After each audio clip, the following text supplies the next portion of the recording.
जय हिंद। देखिए, Indian railway ने एक नया कारनामा किया है। अब तक तो हम लोग एक देश के अंदर दो ट्रेनें चलती हैं, दो दो कंपनियां, एक इंडियन रेलवे जिसमें हम लोग सफर करते हैं, और एक बड़ा आराम से एक नया रेलवे आया हुआ है जिसका नाम है डीएफसी, डेडिकेटेड फ्रेट कॉरिडोर। ये इंडियन रेलवे से बिल्कुल अलग है, दोनों के कर्मचारी अलग हैं, यहाँ दोनों डिपार्टमेंट कंपनीज दोनों की अलग है। उसने एक पहले एक तल्ला ट्रेन चलाता था, दो तल्ला चलाया, उसके बाद अब उसने तीन तल्ला ट्रेन चालू कर दिया है। हम एक एक करके समझते हैं ये डीएफसी में कैसे कैसे चीजें चल रही हैं, ध्यान से समझते हैं डीएफसी में। तो ये एक ऐसा रूट है डीएफसी का। डीएफसी मतलब होता है डेडिकेटेड फ्रेट कॉरिडोर। इसमें केवल और केवल मालगाड़ी जा सकती है, सवारी ढोने वाली गाड़ी इसमें जा ही नहीं सकती है। इसके बारे में एक एक करके समझते हैं कि इसकी जरूरत कैसे पड़ गई। देखिए, इंडियन रेलवे को सबसे कम मुनाफा जो होता है वो एडवर्टाइजमेंट से होता है, केवल 2%। उसके बाद पार्सल से होता है 3% टोटल इनकम का, और ये जो केटरिंग अंदर खाना बेचते हैं सब, उनसे 5% का इनकम हो जाता है।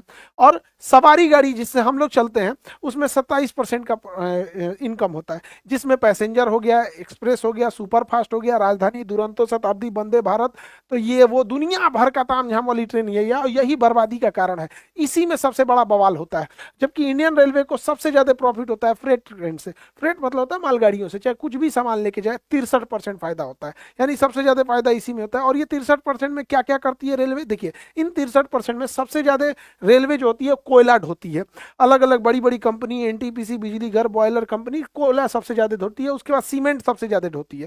सीमेंट के बाद आता है उर्वरक, और उसके बाद आता है अनाज वगैरह का ट्रांसपोर्टेशन करती है। बाकी चीजें छोटे मोटे और भी इधर उधर करते रहते हैं रेलवे। लेकिन हमारे टोटल इनकम का 63% देने वाले फ्रेट ट्रेनों का हाल क्या होता है, कहीं पे उसको खड़ा कर दिया जाता है, प्रेसिडिंग दे दिया जाता है। सवारी गाड़ी आई, उसको निकाल दो, राजधानी, दुरंतो, शताब्दी, सबको निकाल दो, अब बर्बाद करने के लिए खड़ा कर दो इसको। जबकि ये टोटल इनकम का कितना परसेंट दे रहा है, 63% दे रहा है। आप देखेंगे गौर से तो 63% इनकम का देता है, जबकि इसमें हमको बहुत फायदा होता है। लेकिन जब हम सवारी गाड़ी को देखेंगे, सारा झमेला इस सवारी गाड़ी में ही होता है, चाहे मेल हो या एक्सप्रेस हो। कोनो कंबल चुराएगा, तकिया चुराएगा, कोनो पानी खत्म हो गया रे, सफाई नहीं है, प्लेटफॉर्म गंदा है, ट्रेन को धो, लोटा चोरी हो जाएगा, कोनो ऊपरे छोड़ के चला आएगा, पूरा किचाहिन किचाहिन कर देते हैं यहाँ पे।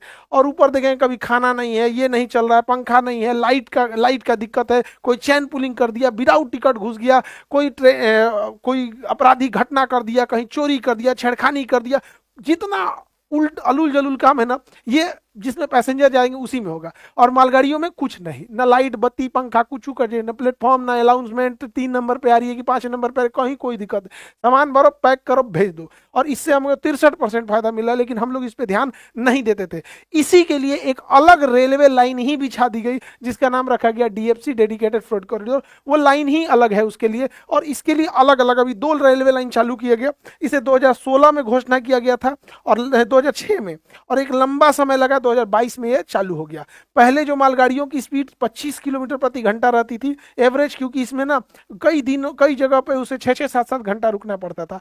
अब ये अलग रेलवे लाइन बिछा देंगे तो उसकी स्पीड भी बढ़ जाएगी, 100 की स्पीड हो जाएगी। और ये रेलवे लाइन में कोई सवारी गाड़ी नहीं जा सकती है। इसमें पूरा इसका ध्यान इंडियन रेलवे नहीं करेगा, dedicated freight corridor corporation India limited. तो ये एक अलग कंपनी बनाई गई है जो इसे देखेगी। इस पे कंटेनर कौन कौन ले आएगा, इस पे दो रूट रखा गया, एक वेस्ट साइड में तो उसका नाम रखा गया डेडिकेटेड फ्रेट कॉरिडोर। जो वेस्ट साइड में उसका नाम रहेगा डब्ल्यूडीएफसी। डब्ल्यूडीएफसी मुंबई के जवाहरलाल नेहरू बंदरगाह से निकलेगा और दिल्ली एनसीआर के पास एक जगह है दादरी, वहां तक जाएगा, 1504 किलोमीटर है। तो ये वेस्ट साइड में, इसलिए इसका नाम रहेगा वेस्टर्न डेडिकेटेड कॉरिडोर, डब्ल्यूडीएफसी। अब एक ईस्ट साइड में है डेडिकेटेड फ्रेट कॉरिडोर, इसलिए उसका नाम है ईडीएफसी। ये कोलकाता के पास एक बंदरगाह के पास दानकुनी से निकलेगा, और ये पंजाब के जाएगा लुधियाना तक। ये थोड़ा लंबा है, ये लगभग 1856 किलोमीटर है। इसके अलावे भी अन्य रूट भी प्रस्तावित है। दिल्ली से यहाँ विजयवाड़ा तक जाएगा, उत्तर दक्षिण गलियारा जाएगा, फिर ईस्ट वेस्ट जाएगा। अभी ये तो जाएगा, अभी तो ये सब चल रहे हैं, लेकिन ये बड़ा है। लेकिन ये वाला ज़्यादा एडवांस है, क्योंकि इधर ही व्यापार ज़्यादा होते हैं, गुजरात, राजस्थान, दिल्ली, ये वाला ये एडवांस ज़्यादा है। ये भी ठीक है, बट उतना एडवांस नहीं है। दोनों का आप कंपेयर कर लेते हैं, दोनों में क्या है। देखिए, इस रूट पे ना दूतल्ला ट्रेन चलेगी, एक के ऊपर एक कंटेनर रख सकते हैं, इस पे नहीं रख सकते। इसने वेस्टर्न डेडिकेटेड कॉरिडोर ने अभी 3 मंजिला ट्रेन ट्रायल किया है। 3 मंजिला मतलब एक के ऊपर एक के ऊपर एक, 3 कंटेनर रख सकते हैं, इसलिए इसको कह रहे हैं ये ज्यादा एडवांस है। अब समझते हैं ये अलग क्यों है। इसके रेलवे लाइन अलग है, क्योंकि पैसेंजरों की जो ट्रेन होती है उसकी सुविधाएं अलग है। इस पे कंटेनर रखने की एक्स्ट्रा सामान रखने की ये सुविधा है। अब इस रेलवे प्लेटफॉर्म पे ये सब कहाँ रख पाएंगे हम लोग, जिसमें हम लोग चलते हैं। तो इस सब की व्यवस्था अलग है। इस पे लोड करना अनलोड करने वाले मशीनें अलग हैं, जहाँ पे हर तरह की मशीनें होंगी। कोई अपना सामान कंटेनर में भर के भेज दिया यहाँ पर। और अगर ज़्यादा बल्क में है, पूरी ट्रेन को लोड अनलोड करना है, तो बड़े बड़े हैवी साइज के क्रेन लगे होंगे, जिससे कि हम लोग एक ही बार में कंटेनर को लोड करके और हम शिपयार्ड तक पहुंचा सके और विदेश में इसका निर्यात हो सके। जैसे किसान है, अगर उसने अपनी कोई सब्जी उगाई है तो रेफर कंटेनर में रख के तुरंत भेज सकता है मिडिल ईस्ट में। मिडिल ईस्ट रेगिस्तान है, वहाँ सब्जी नहीं उगती है, बाहर से आता है, इंडोनेशिया है या फिर सिंगापुर का एरिया है, तो वहाँ पे वो आराम से अपने सामानों को भेज सकता है। जब तक हम कृषि का निर्यात नहीं करेंगे तब तक हमको बहुत ज्यादा प्रॉफिट आने वाला नहीं है। अब इसमें क्या है कि पहले सिंगल स्टेक कंटेनर आते थे। आपका एक कंटेनर सामान है, जैसे आपने नारियल उगाया, आप सोचते हैं हम केरला से सीधे भेज देते हैं हम दिल्ली, तो आप एक कंटेनर में भरे और वो कंटेनर यहाँ रख देगा, वो हो गया सिंगल स्टेक कंटेनर। तो ये जो हमारा ईस्टर्न साइड का डेडिकेटेड फ्रेट कॉरिडोर है, कलकत्ता से लेकर लुधियाना वाला, उसमें सिंगल स्टेक ही चलते हैं। लेकिन जो मुंबई से लेके और यहाँ पर आपके दिल्ली के पास दादरी तक आता है डबल स्टेक कंटेनर, इसमें ना इसे वेस्टर्न डेडिकेटेड फ्रेट कॉरिडोर करते हैं, WDFC। यहाँ दोनों आ सकता है यहाँ पर। इससे कई फायदे होते हैं कंटेनर रखने के। अब कंटेनर भी जो छोटे कंटेनर होते हैं वो 20 फीट वाले होते हैं, जिसका कम सामान है वो 20 फीट वाले पे रख दे, तो 20 फीट वाला इधर रखा, उसके ऊपर एक बड़ा कंटेनर 40 फीट वाला रख दे, तो ये दोनों आपस में हो सकते हैं। या फिर आप नीचे बड़ा वाला को रख दीजिए, यहाँ देखिए नीचे बड़ा वाला को रख दिया 40 फीट के, उसके ऊपर दो 20-20 फीट का रख दिया। अब यहीं देखिए, यहाँ ऊपर भी बड़ा है नीचे भी बड़ा है। अब जैसे जिसको जो मन है वो वहां पे रख सकता है। तो ये तो था हमारा ईस्टर्न से ज्यादा अच्छा वेस्टर्न है। ईस्टर्न में क्या है, सिंगल स्टेक है, वेस्टर्न में क्या है, डबल स्टेक है। इसमें क्या है, same loco pilot, 2 loco pilot खींच के ले जाएंगे, उसका दुगना सामान यही 2 लोको पायलट लेके खींच के ले जाएंगे। और ऐसा नहीं है, अगर हम एक्स्ट्रा इंजन भी लगाएंगे तो एक्स्ट्रा इंजन लगाते हैं तो उसमें लोको पायलट को बैठाने की जरूरत नहीं पड़ती है। अब वेस्टर्न डेडिकेटेड कॉरिडोर में क्या है, या ईस्टर्न डेडिकेटेड में, यहाँ पे केवल और केवल कंटेनर का रहेगा, तो व्यापार में सुविधा होगी और यहाँ पे मशीनरी उसी हिसाब से रहती है। इसमें एक बढ़िया चीज क्या होता है, ऑटो लॉक। देखिए कंटेनर यहाँ पे आप देखेंगे तो एक ट्रक पे रखा हुआ है, ट्रक से उठा के हम ट्रेन पे ले जाएंगे। तो ये व्यापार करने के लिए कोई व्यापारी क्या है, अपने ट्रक पे लाद के भेज दिया सामान को, अब वहां से उठाएगा क्रेन। इसके पास यहाँ एक ऑटो लॉक होता है। ऑटो लॉक की खासियत क्या है समझिएगा, ये अपने से लॉक हो जाता है, किसी को जाके लॉक करने की जरूरत नहीं है। इसके ऊपर एक हल्का सा नोकीला लॉक निकला होता है। ये लॉक की खासियत क्या होती है, ये ना दाहिने से खुलेगा ना बाएं से खुलेगा, ये तभी खुलेगा जब कंटेनर को कोई ठीक ऊपर से खींचे, तब। इसकी बनावट ऐसे होती है।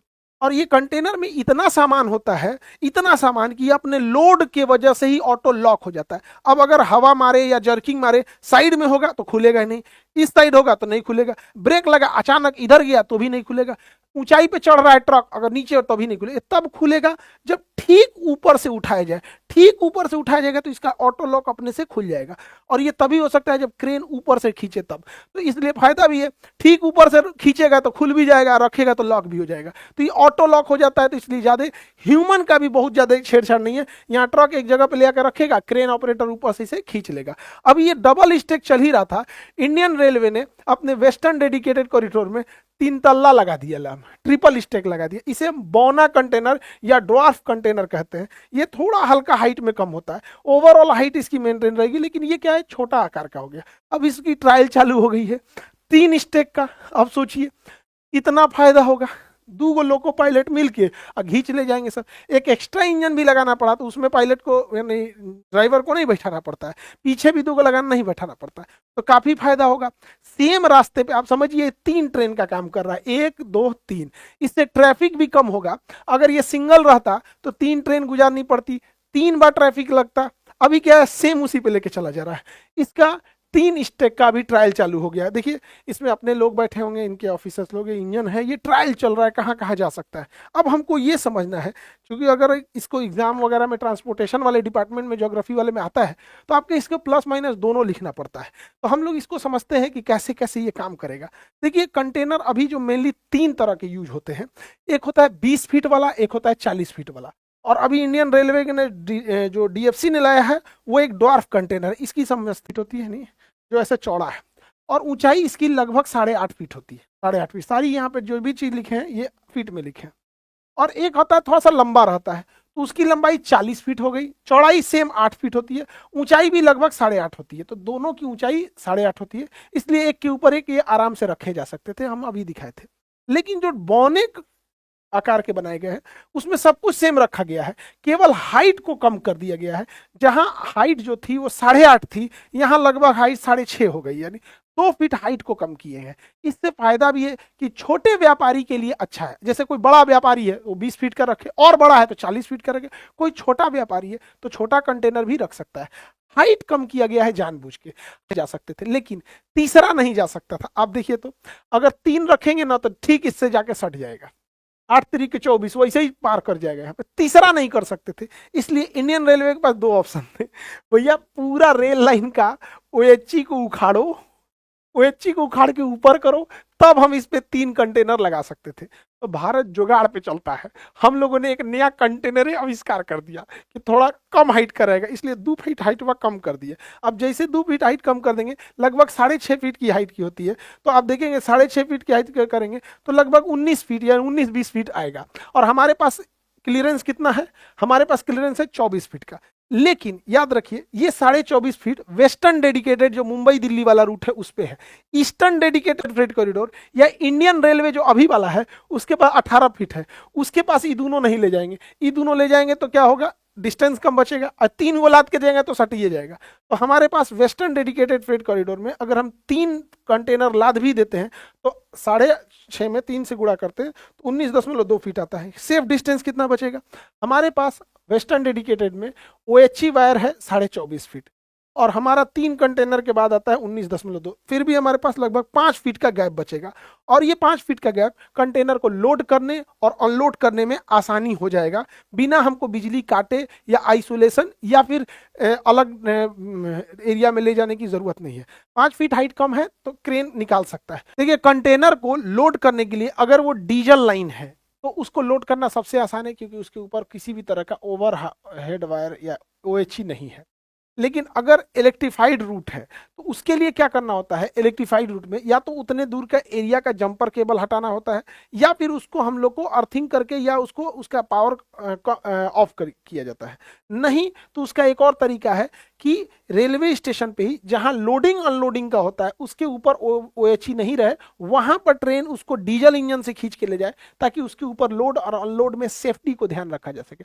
उसके बाद ये डीजल इंजन इसको अब इस रूट से खींच के ले जाएगी। देखिए यहाँ कई रूट निकले होते हैं, उस रूट से फिर मेन रूट पे ले जाएगी या स्टेशन रूट पे, ताकि वहां ले जाकर खड़ी करेगी, फिर वहां से डीजल इंजन काट के हटाया जाएगा और उसके बाद इलेक्ट्रिक इंजन को ले जाया जाएगा। मतलब लोडिंग एरिया डीजल इंजन, फिर डीजल इंजन इसको खींच के ले जाएगा कहाँ पर, इलेक्ट्रिक एरिया पे, और फिर वहां से इंजन चेंज किया जाएगा। और ऐसे ही अगर कोई ट्रेन अनलोड होने आ रही है तो आएगी इलेक्ट्रिक रूट से, फिर वहां रुक जाएगी, इलेक्ट्रिक इंजन काटो, फिर डीजल जोड़ के ऐसे लगाओ। तो ये कई तरीके होते हैं उसको करने के, और ये इंडियन रेलवे के साथ पॉसिबल नहीं हो पा रहा था क्योंकि वहां पैसेंजर ट्रेनें हैं, पैसेंजर ट्रेनों की संख्या ज्यादा होती है, दबाव ज्यादा होता है।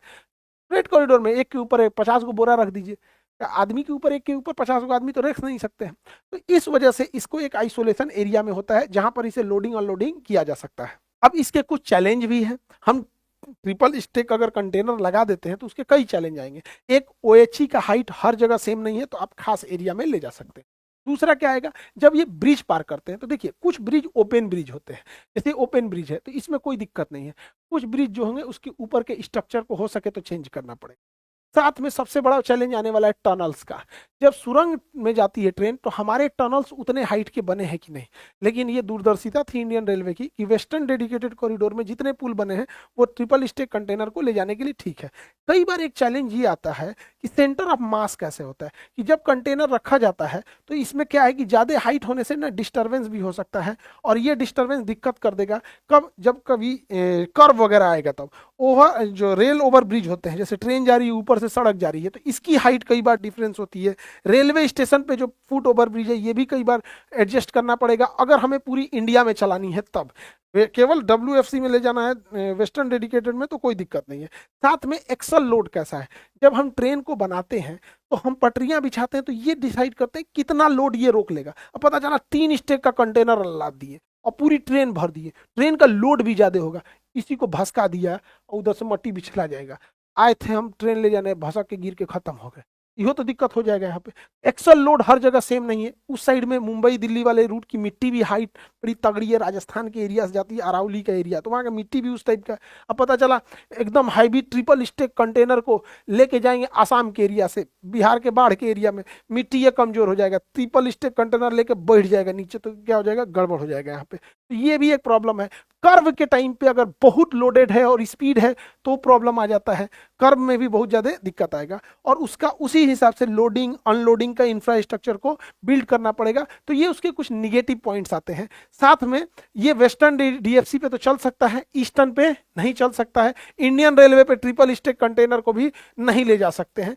तो अभी फिलहाल ये ट्रिपल स्टेक ये वेस्टर्न डीएफसी के काम में आएगा, ईस्टर्न में नहीं। ईस्टर्न में फ्यूचर में आ सकता है, और भी डीएफसीसी बन रहे हैं।